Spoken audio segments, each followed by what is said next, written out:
person and explain to me what you did. You didn't do things God likes. A quiet suburb in Houston, Texas hardly seems the backdrop for unspeakable tragedy. But on the morning of June 20th, 2001, a sinister darkness descended upon the unassuming home of Russell and Andrea Yates. As her husband left for work, Andrea methodically drowned their 5 children one by one in the bathtub. Her horrific actions left the community struggling to comprehend how a seemingly devoted mother could commit such an unthinkable crime. Andrea's chilling confession sent shockwaves through the nation, but glimpses into her long battle with severe mental illness reveal a deeply troubled psychology that had spiraled disastrously out of control. You've been treated for depression, is that right? Yes. And who's your current doctor? Dr. Said. Her lengthy history of postpartum depression, suicide attempts, and psychotic breaks points to a woman who had lost touch with reality long before that fatal morning. Hello guys, and welcome back to Crimeco, where we break down some of the most chilling true crime cases from every corner of the globe, providing you with the most recent and in-depth information. If this sparks your interest, we would be delighted if you could subscribe to the channel. Also, giving this video a like significantly supports the channel's growth. We appreciate your help. Now, grab a blanket to hide behind, and let's dive into today's intriguing case. On the surface, Russell and Andrea Yates seemed an ordinary suburban couple raising their 5 children in a cozy Houston neighborhood. But behind closed doors, their unconventional lifestyle and beliefs created an environment primed for calamity. Andrea married Rusty, a NASA engineer, in 1993, and soon after became a devoted stay-at-home mother. The couple adhered to a fundamentalist interpretation of Christianity and sought to have as many babies as nature allowed. Over the next 8 years, Andrea birthed 5 children while isolated inside a small trailer. The Yateses homeschooled their kids and followed the harsh teachings of an itinerant street minister. They believed eternal damnation awaited those who strayed from righteousness. As Andrea's mental state crumbled over time, this theology warped her view of motherhood into a terrifying burden. Signs of Andrea's illness emerged after her first child's birth in 1994, when she experienced a hallucination about stalking someone. Her symptoms escalated into catatonia and suicide attempts following her 4th child's arrival in 1999. She was diagnosed with postpartum psychosis, but never received adequate long-term treatment. Despite Andrea's psychiatrist explicitly warning against another pregnancy, the Yateses conceived their 5th baby in 2000. After the traumatic birth, Andrea's psychosis returned with darkening delusions and visions telling her she was an evil mother. Her children were in danger unless she could save their souls. On the morning of June 20th, 2001, those terrifying delusions reached a gruesome crescendo.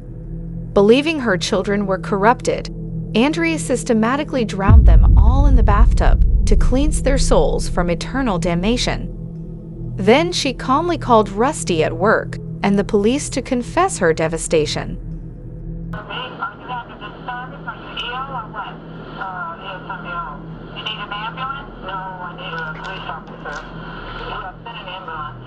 Andrea readily admitted to her crimes, but pleaded legal insanity. Under Texas law, the narrow definition of insanity centers on the defendant's ability to distinguish right from wrong in the moment. Prosecutors sought the death penalty, arguing Andrea knew her actions were immoral no matter her mental state. But after years of contentious trials, appeals, and retrials, the jury ultimately sided with the defense. Andrea's long-documented history of severe mental illness pointed to an inescapable reality. She was psychotic when she murdered her children. Her devastating case exposed the urgent need for reform in mental health care and justice for the most vulnerable. The path that led Andrea Yates to such unthinkable violence began long before the tragic events of 2001. Her childhood in the 1960s gave little indication of the turmoil brewing inside. Young Andrea Kennedy was a studious girl who showed no obvious signs of instability. Born in 1964, Andrea grew up in Houston, Texas as the youngest of 5 children. Her father, Andrew, worked as a building contractor, while her mother, Jetta, was a housewife.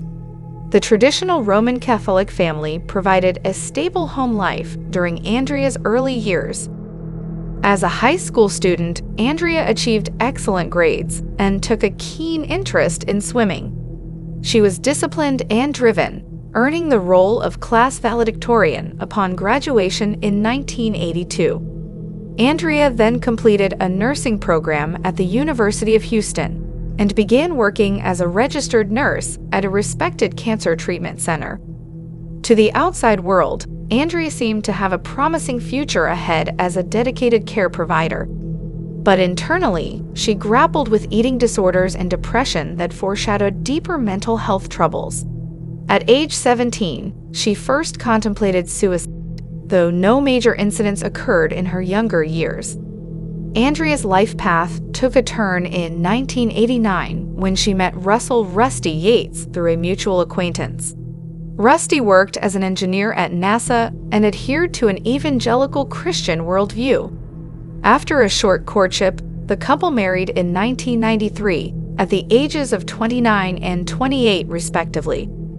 Early in their marriage, Rusty accepted a job offer prompting a move to Florida. While living in a cramped trailer park, Andrea gave birth to their first child, Noah, in 1994. Soon after, the family relocated back to Houston and purchased a home as their brood continued growing. Andrea spent her days isolated at home, devoted to raising their children under a strict Christian homeschool curriculum. The couple spurned outside support, believing God entrusted parents alone with their kids' salvation. But Andrea struggled to cope with escalating demands, and her grasp on reality slowly slipped away. The first evident cracks in Andrea's psyche appeared in 1999, shortly after the birth of her 4th child, Luke. She experienced a hallucination about stabbing someone and became convinced cameras monitored her. After attempting an overdose, Andrea was diagnosed with postpartum psychosis. Despite Andrea's psychiatrist explicitly advising against another pregnancy, Rusty's religious devotion to procreating led them to have a 5th baby in 2000. Mary's birth marked Andrea's final descent into madness. She became convinced Satan controlled her, and she was damning her children to hell. Andrea's delusions turned increasingly dark over the next year, viewing herself as an evil mother corrupted by wickedness. Voices and visions warned she must remove her children from evil influences. By mid-2001, Andrea teetered on the edge of violent lunacy. On the quiet morning of June 20th, 2001, Andrea Yates' tortured mind unleashed unspeakable savagery upon her innocent children. After her husband Rusty left for work that day, Andrea methodically drowned their 5 kids one by one in the bathtub. She started with 7-year-old Noah, coaxing him into the bathroom under the guise of bathing him. Holding him underwater until he drowned, she then dragged his lifeless body into a nearby bedroom. She repeated this awful ritual on each child in order of age. Once finished, Andrea arranged all 5 bodies on the bed, then called Rusty, urging him to come home. In her psychotic haze, she believed she saved her children from eternal damnation by cleansing them of life's corruption. When Rusty arrived to pure horror, Andrea calmly confessed to drowning the kids but showed no emotion. She explained visions from Satan compelled her to kill them before they could stray from righteousness. Andrea also called 911, stating she just killed children. Officers apprehended Andrea at the scene, still wearing blood-soaked clothes. Prosecutors sought the death penalty, but lengthy trials awaited to determine if Andrea was legally insane at the time of the murders. Her tragic story had only begun to be told. In the wake of her children's ghastly murder, Andrea Yates faced intense legal battles centered on one key question: was she insane when she killed him? Her lengthy history of psychiatric illness suggested so. But under Texas law, the burden of proof rested on her to show she was psychotic in that moment. Andrea readily confessed to drowning her 5 children and displayed zero remorse in the aftermath. She spoke of visions and voices, compelling her to save them from corrupted influences. And if you had not taken their lives, what did you think would happen to them? If they would have continued stumbling, And where would they end up? I hope. But prosecutors argued that on some level, she knew her actions were immoral regardless of mental defect. The state sought the death penalty for Andrea's capital murder charges. Her only defense against execution was being found not guilty by reason of insanity, but Texas law held an extremely narrow definition of legal insanity. To mount an insanity defense, Andrea's lawyers had to prove she suffered a severe mental illness that rendered her unable to distinguish right from wrong when she killed her kids. But Andrea understood on an abstract level that murder is immoral. Proving she was legally insane with no rational grasp of reality in those moments posed a steep challenge.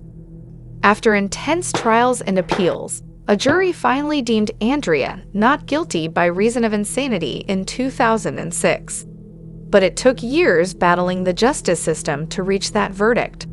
She was remanded to a psychiatric institution where she remains to this day, but the tragic impacts linger on. Her case exposed the deep flaws in dealing legally with the severely mentally ill. In the aftermath of Andrea's devastating crime, troubling questions mounted over what factors allowed an obviously sick woman to fall through the cracks with such fatal consequences. Andrea's postpartum psychosis had manifested in suicide attempts and delusions years before she harmed her children.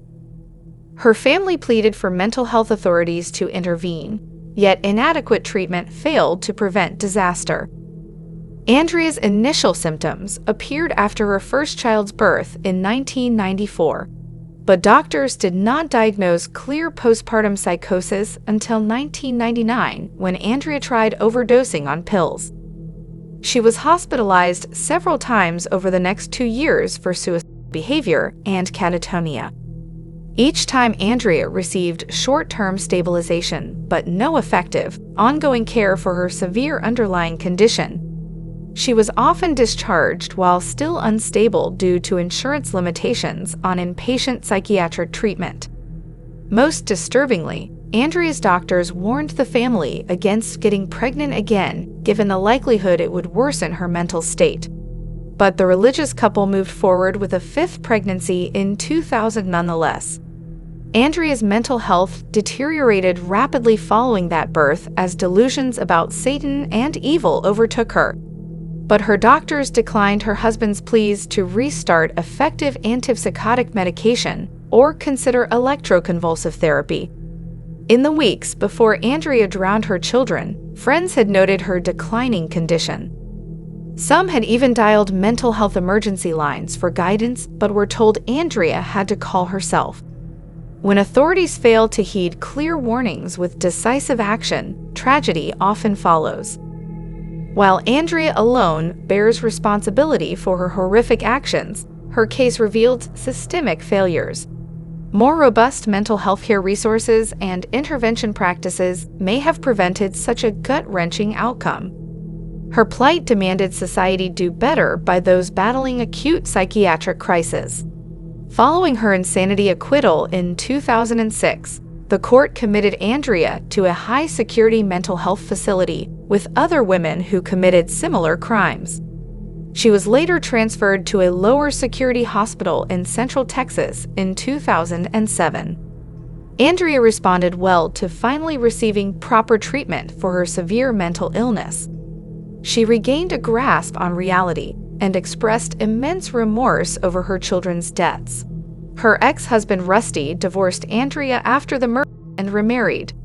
While committed indefinitely, Andrea's mental state will be periodically reviewed by judges.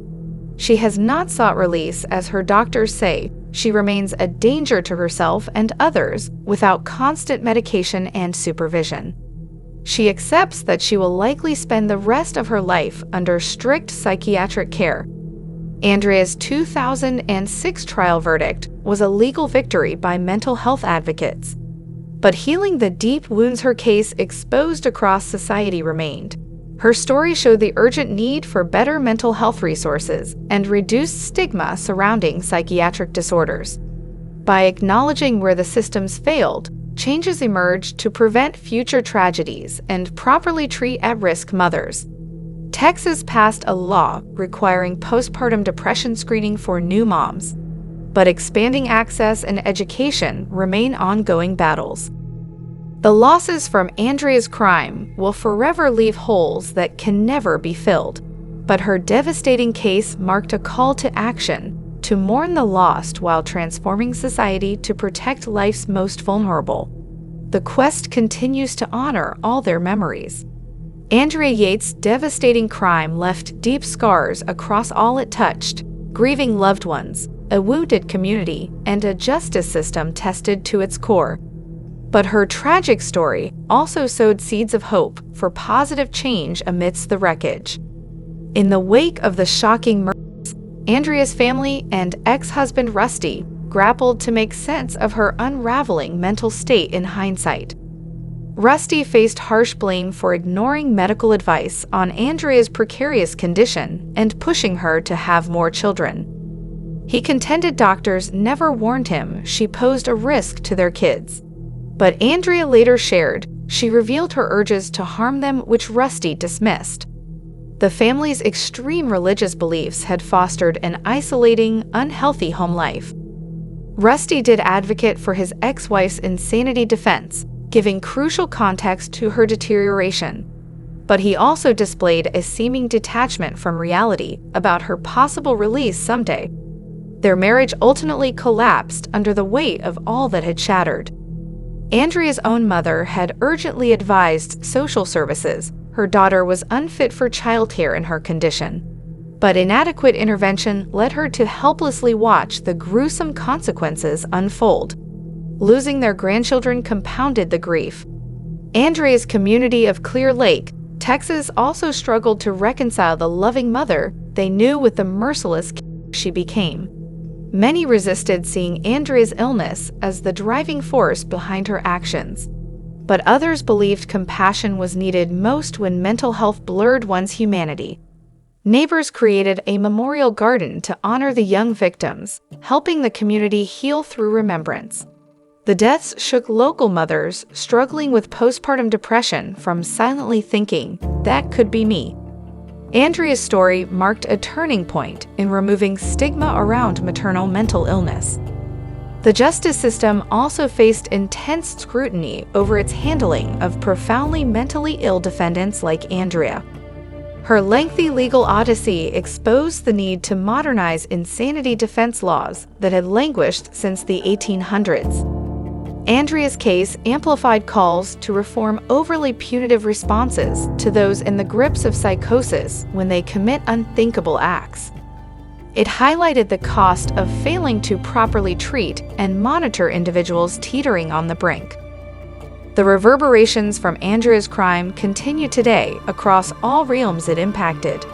No justifications exist for the innocent lives taken that day, but the selfless quest to glean insights from tragedy remains society's moral duty. Though gone far too soon, the memories of Noah, John, Paul, Luke, and Mary Yates inspire life-saving change for the mentally ill. Their mother Andrea remains locked indefinitely in a psychiatric ward, another casualty of compassion coming too late. Yet even the darkest chapters hold flickers of light if we choose to see them.